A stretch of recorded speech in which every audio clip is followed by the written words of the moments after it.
초중고등학교 학교폭력 실태조사 결과 신체적 폭력보다는 언어폭력이나 집단 따돌림, 사이버 괴롭힘 같은 정서적인 폭력이 증가하는 것으로 나타났습니다. 특히 언어폭력이 피해 유형 가운데 35.6%로 가장 많았습니다.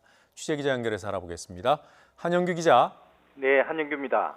네, 이번 학교폭력 실태는 교육부 전수조사에서 확인된 겁니까? 네, 그렇습니다.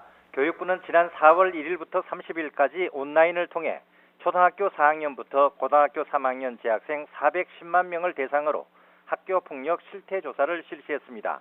이 가운데 90.7%인 370만여 명이 참여했고 1.6%인 6만 명이 학교폭력을 당한 적이 있다고 답했습니다. 지난해 1.3%보다 0.3%포인트 높아졌습니다. 학급별로는 초등학생 피해 응답률이 3.6%, 중학생이 0.8%, 고등학생이 0.4%였습니다. 지난해와 비교해 초등학생의 피해 응답률이 0.8%포인트나 늘어나 증가폭이 가장 컸습니다. 가해자 유형은 같은 반 학우가 가장 많았고 이어 같은 학년 다른 반 학우로 나타났습니다. 피해 장소는 교실이나 복도가 가장 많았고 중고등학교의 경우 사이버 공간이라는 응답이 10%를 넘겨 세 번째로 많았습니다. 교육부는 언어폭력, 집단 따돌림, 사이버 괴롭힘 등 정서적 폭력을 당했다는 응답이 늘어나면서 피해 응답률이 늘었다고 설명했습니다.